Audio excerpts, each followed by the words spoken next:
Welcome to the Metaphorosis magazine podcast, your home for beautifully made speculative fiction. The magazine is edited by B. Morris Allen, and I'm your host, Matt Gomez. This week's story, narrated by the author, is Heart of Stone by Chris Cornetto. Chris Cornetto is a physics teacher by day and writer by night. In addition to physics, he has degrees in chemistry, philosophy, and psychology.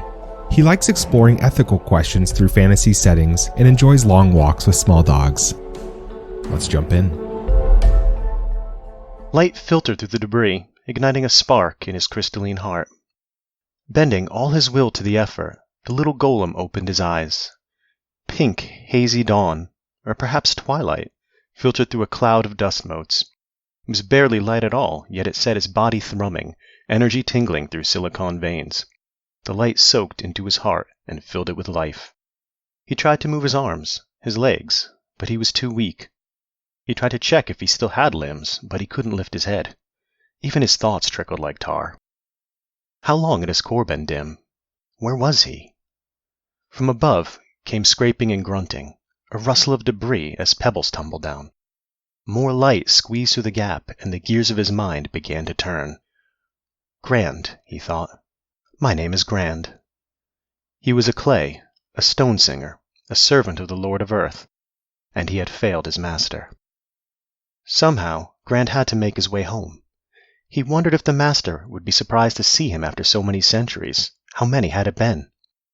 Perhaps the master would be pleased, if only the smallest bit, to see his wayward clay return? It was a queer thought, Grand knew. Emotion was a defect of logic. The master had no defect. It was not the first queer thought to have crossed Grand's mind in his ages in the dark. But now there was light. Unlooked for, unhoped for, undreamed of light. Grand was not his name. The golem had no name, only a designation, GR-A90. He had taken the name Grand on a whim. To pass the years in the dark, he had imagined himself part of the city above his tomb. Through the stone he had felt the vibration of 1,000 voices, 1,000 souls. He dreamed that he walked among them, sharing their joys and cares and woes. When they spoke, he spoke back, though none could hear him. His favorite voices became dear friends, and he ached when they were silent. Grand knew it was mad affectation to play at being a flesh thing, that he was damaged in ways he could not comprehend. It was his guilty secret and his only joy. It had been a way to pass the centuries. Then the city vanished, all voices silenced but his own. He spent another age gently humming to the stones of his prison, a waste of energy, but also a comfort. It was the task for which he was made. He knew the song of every mineral, and with a bare touch could set them singing in purest tones. At his full strength he could shake mountains. But sealed away from light, Grand had no strength. He, master of stone, became its slave. It had been a mercy when his core went dim. The stone above shifted, and the pink glow welled through the gap, fainter now. So, it was twilight after all. From above came a gasp of excitement. A gaunt face peered into the breach, eyes wide with wonder. It belonged to the most ill-fed, ill-favored seraph Grand had ever seen. Even stunted, it towered over him at least thrice his size. A seraph. He had never shown a seraph mercy, and had no right to expect any. After untold ages of waiting, his rescue would be his death. The irony stung him. The seraph shouted in a language Grand could not comprehend, some distant kin of the tongues he remembered. Had the world changed so much in his sleep? The seraph called out again, turning his back to Grand. No wings. Not a seraph. So what was this flesh thing? The golem dredged his recollection, mind sluggish with sleep. Even now, the dim light fading from the sky, his brain threatened to shut back down. He was designed to never forget, but how much damage had he suffered when the city fell atop him? A human! That's what the flesh thing was. Grand had warred with many races, the creations of pretender gods, but humans he barely recalled. They were an aberration, an error, sprung from the dirt with no god to claim them. They had been beneath the master's notice, and so were beneath his. A second human appeared, this one bearded, older, just as gaunt. He eyed Gran skeptically and prodded him with an iron rod, clinking it against his chest. Gran tried to reach for the bar, but his arms would not obey. He lay in the pit, as still as the rock around him. All he could move was his eyes. The men jabbered in their strange tongue until the young one persuaded the elder to help him dig. They pried at the rubble, levering away fragments of broken wall, and, with each stone moved, more debris cascaded down. The pit grew choked with sand and stone. Gran's small world closed in until it reached no further than his body, more claustrophobic than ever. Panic welled within him. Were they burying him? His thoughts swam with nightmares of eternity beneath the dirt, alone and forgotten. Anything but that, his mind screamed. Gran prayed feverishly to a master who could not hear. Let the flesh things kill him if they must, only let them do it above the ground, beneath the boundless sky, outside of this tomb. Gran fixated on the scrape of iron on stone, the sound of salvation. He had to get out. The fear of darkness without end weighed on him physically, crushing him like the very rock that pressed down from above. So close to freedom it was too much to endure. Time passed. Gran flickered in and out of consciousness, his power ebbing. Though intoxicating after an age in the dark, his sip of twilight had been scant. Straining to hear the blessed scraping, his thoughts ground to a halt. Moonlight. 2 men in headscarves inspected him, one holding a shovel. They chatted in their nonsense tongue, disagreeing, one enthusiastic, the other annoyed. Sand and broken stones stretched to the horizon in every direction. The city was gone. He had known it would be, but seeing was different from knowing. It was ironic how he ached for its loss, he who had tried and failed to destroy it. A man placed him gently into a sack, not quite empty. It drew shut, and the darkness returned. Gran woke to lamplight. He found himself lying on a bench or a table, something made of wood.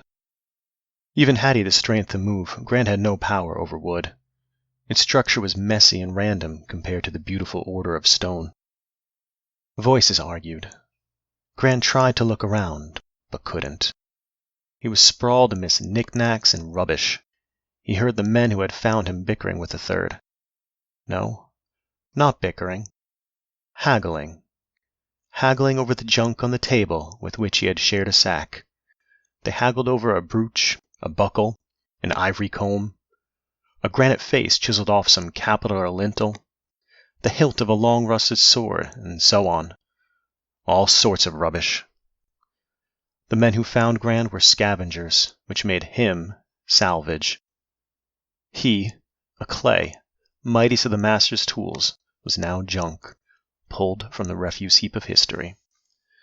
The shame stung him. An eternity in the dark hadn't extinguished his pride. Gran lay and he listened, having no other option. Though most of the hall was rubbish, some pieces caught his interest. The gears and springs and tubes of forgotten machines. There were even 2 small piezo crystals, which the elder scavenger presented reverently. The buyer placed a lens on his eye to inspect them. He turned them over in his hand, clucking his tongue as he studied them carefully, facet by facet. At first, Gran thought the collector was checking for damage, but soon realized the man simply enjoyed the sparkle, as if the crystals were nothing more than shiny baubles. He was amazed. How far had civilization fallen? Humans were infants, ignorants, barely more than beasts. Gran itched to explain their error, but held his tongue. Even had they shared a common speech, he wouldn't have spoken. With creeping discomfort, he realized that he feared the flesh things. Did they see what he was? Did they know what he had done? Would they destroy him if they knew he lived? Perhaps not, but Gran would take no chance. Once they had settled terms on the rest of the detritus, the younger scavenger hoisted Gran, his large hands wrapped around the golem's trunk. He chattered excitedly about the prize of the collection. It was an honor to be saved for last, the finest garbage. He was the lord of junk. At least, held upright, Gran could finally look around the room. The walls were lined with cabinets where trash and treasure mingled freely, the shiniest bits of debris given places of honor. Weapons and potsherds and mechanical parts were sorted loosely by theme, but with several wrong guesses. Other bits were unidentifiable even to Grand. The centerpiece of the whole collection was a golem power core, shimmering and dead. It was too large to belong to a clay, large even for a stone. A fissure ran halfway through, rendering it inert. It was the crystal heart of a living thing. It should have been brought home, to be repaired and born again in a new body. To display it like a sparkly trophy was beyond cruel. It was barbaric. Grand pictured them prying him like an oyster for the shiny bits inside, and the thought filled him with horror. He strained to draw in light, willing his body to absorb it, but he had no strength to fight. He couldn't even move. He was nothing but a helpless stone doll who waited centuries in the dark for nothing. The collector, a stooped man in a gold-threaded caftan, leaned toward him. He looked weary from the endless dickering and clearly bored. He rolled his eyes and made an offer. The young man replied with disgust. The sum had been paltry. The other scavenger gave a derisive grunt, universal to all language. It said, "I told you so." So, Grand was worthless after all. Not even the Lord of Junk. Merely junk. But then, realization set in. The flesh things were indeed clueless. They didn't know what he was, didn't know his danger or his worth. Their ignorance was his salvation. To them he was a stone doll, and nothing more. Relief washed him like a wave, more refreshing than light itself. He would be a doll until he had his strength back. After that, let it be their turn to fear. The scavengers finished their business, took the money, and left grumbling under their breath. They brought Grand with them, perhaps hoping for a better price elsewhere.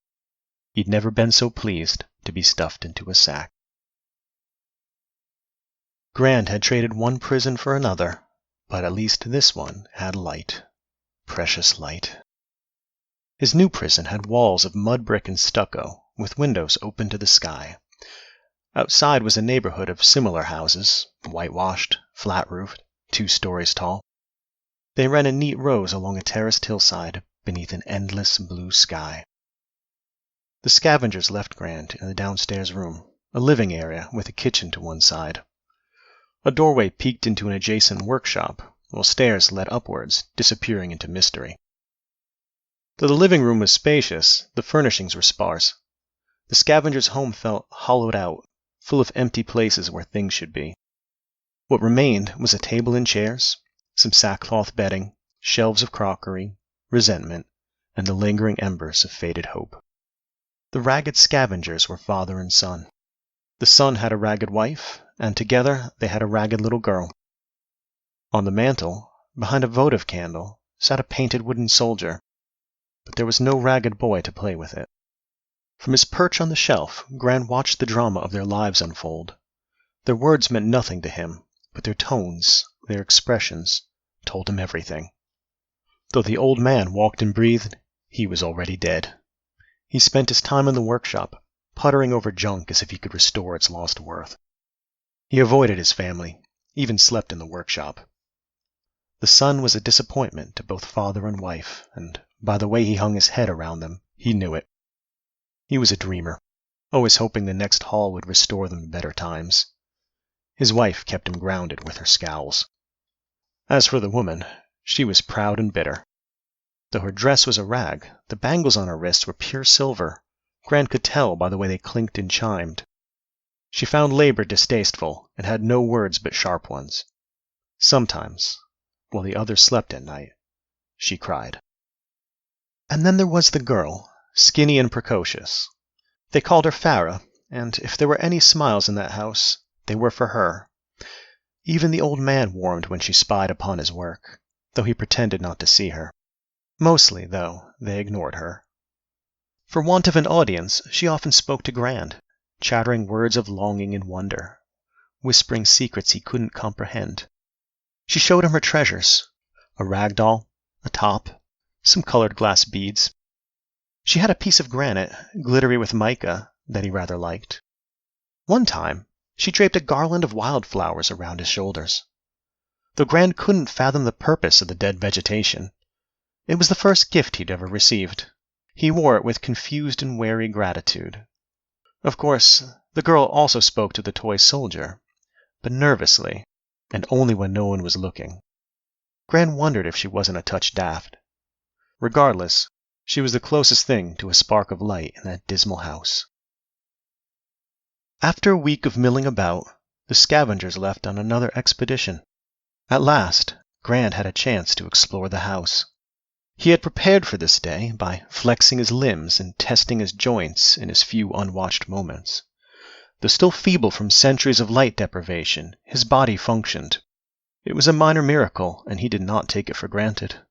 In his crystal heart, Gran praised the master for the genius of his craftsmanship. Even with the men gone, there remained some difficulties, but Gran had already planned for them. He would make his way down the wall by gently deforming the plaster, gouging a series of handholds. He would do this at night, after the woman retired to her chamber upstairs. He worried that, in the dark, he'd find himself too weak to climb back up, but he'd spent several days basking in the sunlight that trickled through the window. It would have to be enough. Gran's one obstacle was the little girl. Her bed was a mat beneath the window, one of two mats actually, though none used the other, where the cool breeze wafted away the heat of the day. Most nights she slept soundly, yet, if she woke, he would have to. Gran didn't want to think about it. While it was his duty to return to the master, his right to kill anything that interfered, he wasn't eager to kill Farah. Her randomness intrigued him. Though she had no master, she flitted about with enigmatic purpose. She raised questions he hadn't thought to ask. But for now, Gran put his questions and worries aside. He scaled the wall, hands and feet boring into pliant stone. He worked slowly, but if caution delayed his homecoming, delayed his punishment, so be it. Perhaps a delay wasn't so bad. He prayed to the master that the girl would not wake. Gran explored the house each night, digesting a room at a time. First he searched the kitchen, but its barren cupboards held no wonders. He climbed a short way up the chimney until it grew too narrow. He clambered back down and shook off the soot. Next he chanced the staircase, but only far enough to peer into the room above. Nothing interesting there either, save a crack in the wall that whistled with each gusty draft. He reached into the plaster and repaired it. He told himself he was merely testing his powers, that he was irked by the disorder of ill-crafted stonework, and a dozen other lies. The quiet voice inside knew better. He hungered for purpose. Gran touched the wall, feeling for the master's gentle pull. Nothing. Perhaps in his weakness, the straw-laced bricks confused his senses? The second night, he sneaked outside. Behind the house was a small garden with a stone corral that ran up the hillside. Though there was room for perhaps a dozen beasts, Gran found only a pair of floppy-eared goats. He patched the walls of their pen, adjusting the stones into a sturdier, more aesthetic configuration. Strength and beauty were inseparable. All that served its purpose well was beautiful. The open air reminded Gran of escape, of his duty to the master. At least outside he had solid earth beneath his feet, with no straw to muffle the song of the stones. He pressed his hands to the ground, straining to hear the familiar drone of the master's voice. Besides the restless shuffling of the village, he found only silence. Gran pushed harder, flaring energy recklessly. He reached deep into the world around him, and found it shifted, wrong. Barren desert, where rampant jungle once thrived. Mountains thrust up from the ground to twice their old height. The very geography was changed, as if cracked and split and reformed from its parts. And the voices had changed too. There were too few, and too many were human. Where had the old races gone? Where were his people? Shaken, Gran made his way back to the shelf. Without the master to guide him, how would he find his way home? What if he never did? It was a lonely thought, but also a relief. When Gran had failed the master, he ceased to be useful. He had earned his destruction. It was right that he should be broken down, his parts recycled. Still, If he was centuries late, what mattered another delay? By the third night, Grand's sense of urgency waned. He would still escape, of course, but in his own good time. In the meanwhile, there was exploring to do. Mostly, the house was empty and dull, but Grand had saved the best room for last. The workshop was filled with the cast-off fruits of the scavengers' excavations, some neatly shelved, others sorted into piles. He was amazed to find that some of the pieces weren't junk at all, but lovingly restored relics, the tools and toys of a bygone age. There was a signal glass, a mechanical gauntlet, a clockwork beetle, a light drill, and much more. He studied them with reverence, savoring connection with the world he had lost. Some of the objects were nearly whole, nearly repaired, with hand-machine parts replacing those missing. Others were fixed and lacked only a power source. The old man was a genius. If only he hadn't sold the piezo crystals, who knew how many of the devices could have been brought back to life? On a hunch, Grand searched the room thoroughly. It took an hour to find what he was looking for. In a hidden drawer beneath the workbench, he found 2 gold coins and a single tarnished crystal. It was chipped and beyond use to the old man, but not to Grand. The particles wanted to align, to fuse and be whole again. They just needed a nudge. He worked until dawn to mend it. All through the next day, Grand bubbled over with impatience. Centuries of waiting, and somehow a single day was torture. But wait he did, and dreamed of the workshop, that temple to the past that was his world. As always, the woman retreated to her chamber shortly after sundown. Grand pressed a hand to the wall and felt her moving around, oddly busy, but he didn't care. Once upstairs, the woman never came down before sunrise. The little girl's eyelids fluttered shut, and he was off the shelf in an instant. Grand scuttled across the floor as noiselessly as his stony frame allowed. He made a beeline for the workshop, head full of possibilities. All of the tools called to him, but the one little crystal, bathed in a day's worth of sunlight on the windowsill, would have precious little charge for experiments. He tried not to think how his heart would break if none of them worked. After a minute's deliberation, Grand settled on the practical choice. Of all the relics, the light drill would be most useful. With it, there would be no need to blast through the straw-laced bricks. While he could, it would be sloppy, noisy work that might bring down the house. With the drill, he could carve silently through the door when he was ready to escape. When he was ready to go home and face destruction. As Grand reached for the crystal, he felt the gentle rumble of a key turning in a lock. He froze. The house door creaked open. In strolled a man with oil in his beard and a swagger in his step. Though Grand had never seen him before, he crossed the house as if he owned it and climbed the stairs to the private chambers. From above came swift footsteps and a gleeful squeal. Grand looked around. Nobody had noticed him or thought to look for his absence. The girl was still on her pallet, hopefully asleep despite the noise from above. There was no telling how long the man would be occupied. Grand crawled back along the floor, inch by painful inch, torn between terror of being caught and missing his chance for escape. What if the scavengers came back tomorrow? What if they found his crystal? The crystal! It was still on the windowsill. He had to go back for it. Panic got the better of reason.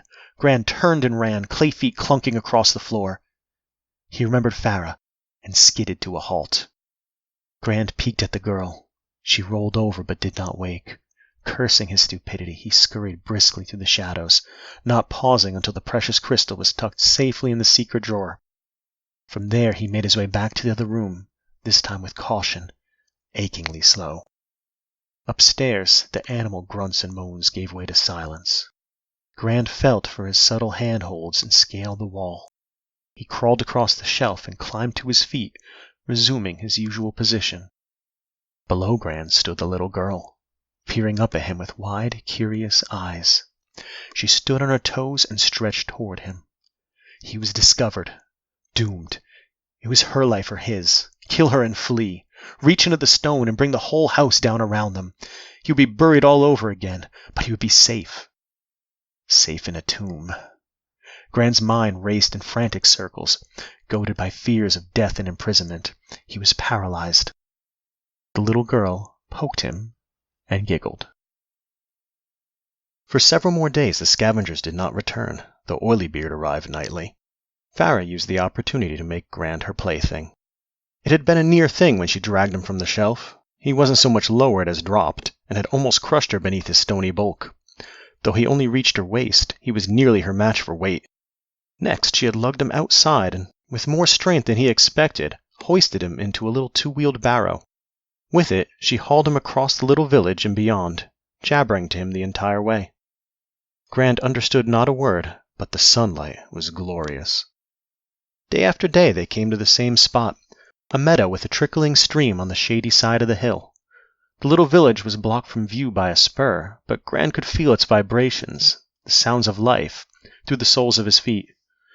Aside from the sheep milling in the distance, they had the hillside to themselves. Along the stream was a profusion of life, a stark shock of color that stood out from the dry grass and, beyond, the dusty countryside. Though Grand himself never knew thirst, he could see the ground was thirsty. Farah liked to pick the flowers, to talk to Grand and show him her finds. She had a strange ritual of holding the flower first to her face, inhaling, and then to his. By the dozenth or so time, he remembered that flesh things could detect chemicals in the air, and he wondered what the experience was like. After that, he played along and pretended to inhale too. By the third day, he felt more comfortable around the girl, and no one else was in sight. When she talked, he spoke back. Neither could understand the other, but it made for companionable noise. When she hunted flowers, he searched for stones. They showed each other their prizes, and sometimes they traded. On the fifth day, Grand found a lovely red jasper, which he smoothed with his hands until it gleamed. It didn't serve any function, but he liked it all the same. As he played with it, catching the sun, an odd idea struck him. He could give it purpose. Finally, he understood the riddle of the flower garland. Grand traded Farah the jasper for a little violet flower, not because he liked the plant, but to make a gift of the stone. A gift was its own purpose. On their way home that day, Grand realized that the violet flower was the only one he had seen. It might have been the only one in the whole meadow. He placed it in his mouth for safekeeping. Farah watched him and giggled. He grinned back. Life continued in this way for another week. Grand let himself dream that the old world really was gone, the wars, the enemies, even the master. Though brimming with energy from days of sunshine, he invented new excuses to postpone his escape. So what if he'd become a plaything? Was that any worse than a weapon? One morning, after Grand stopped counting the days, the scavengers came home. The woman embraced them both, her smile tight and manner nervous. Farah, on the other hand, met them with kisses and unabashed glee. The old man picked her up and whirled her about. The young scavenger displayed a string of glittering coins. His face glowed with pride.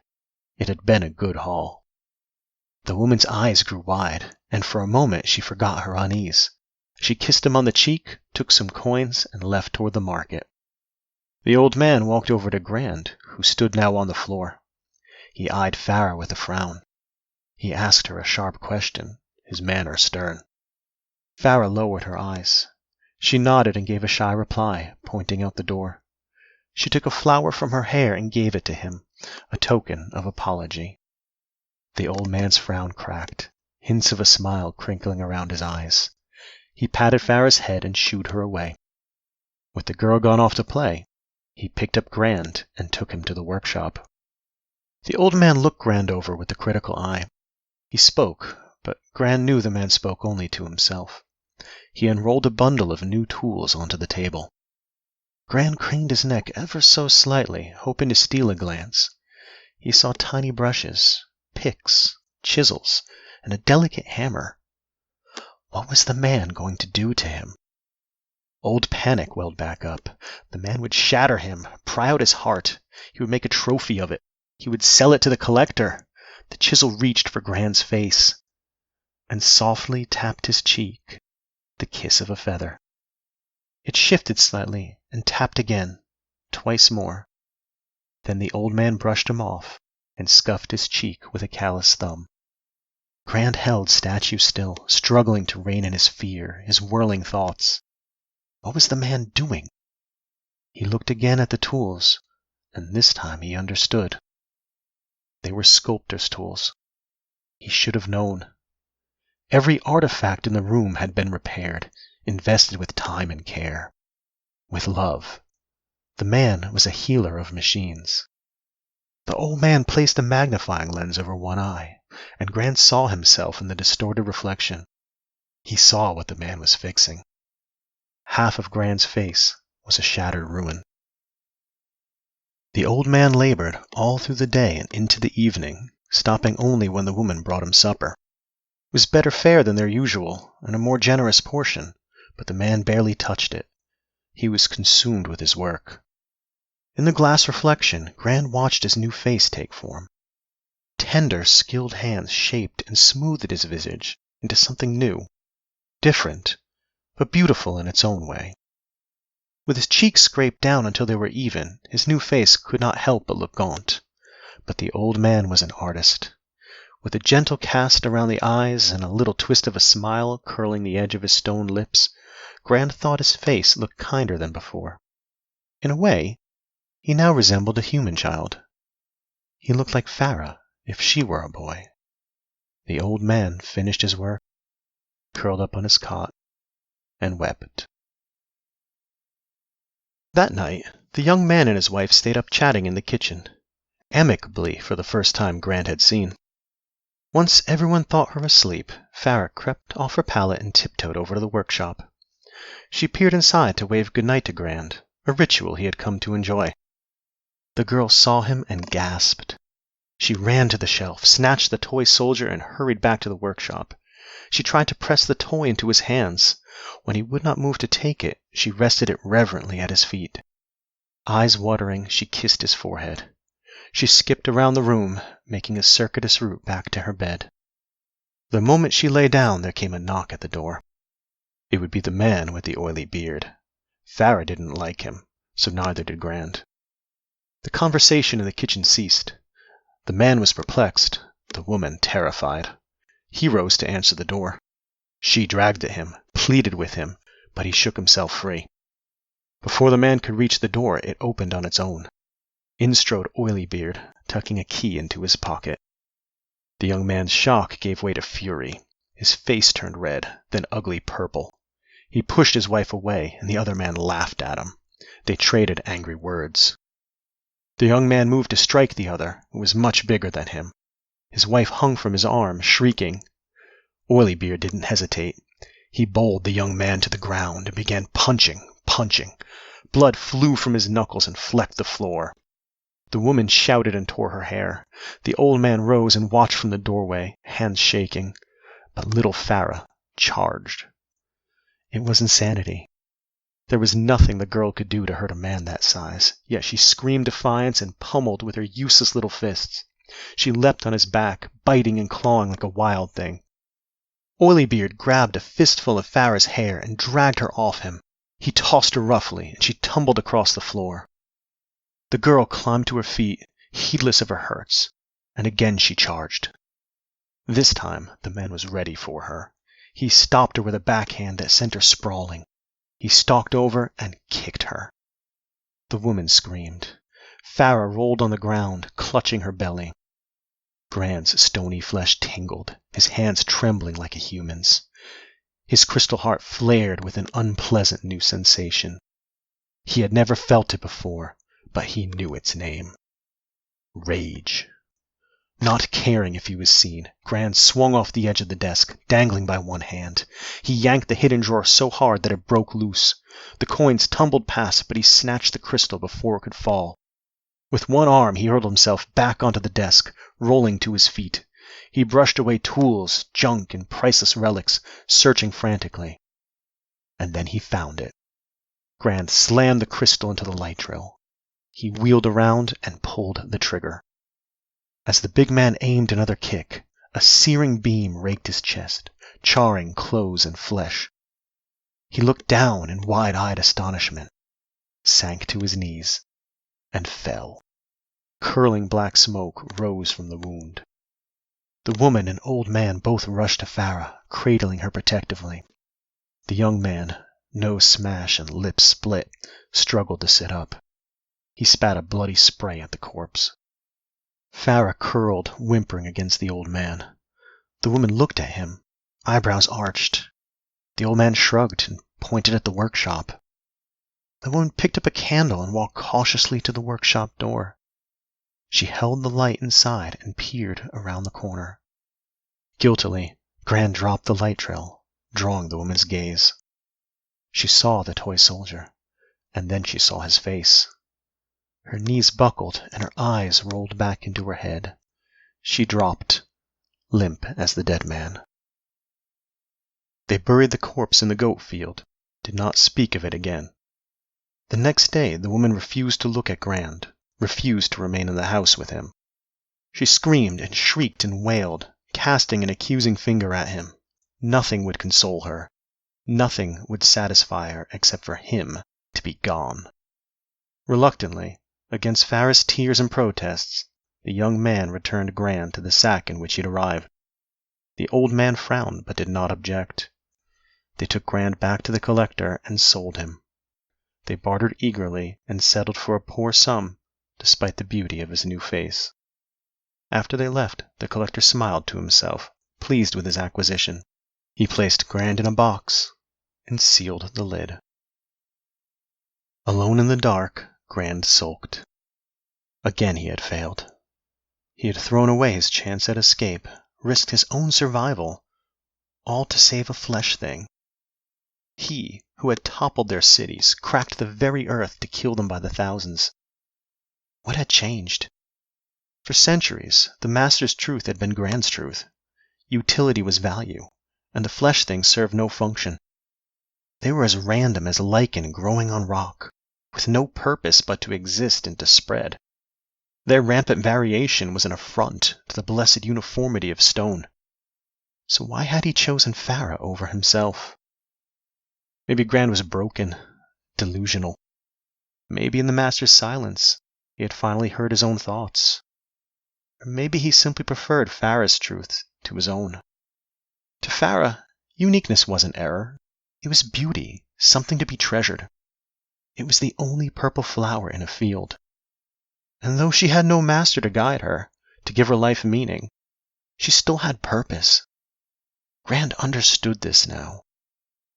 Like the garland, like the jasper, she was a gift, something brought into the world to make it a little brighter.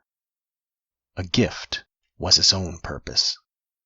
It was a dangerous thought, this idea of purpose without a master, but it resonated with Grand like song to a stone. It was a thought rich with possibilities, and he would have ample time to ponder them. Grand reached into his mouth for a violet flower that had already begun to wilt. He clutched it and settled in to wait. That was Heart of Stone by Chris Cornetto. Thanks for listening. If you'd like to read or listen to more speculative fiction, visit us online at magazine.metaphorosis.com or on Twitter @metaphorosismag.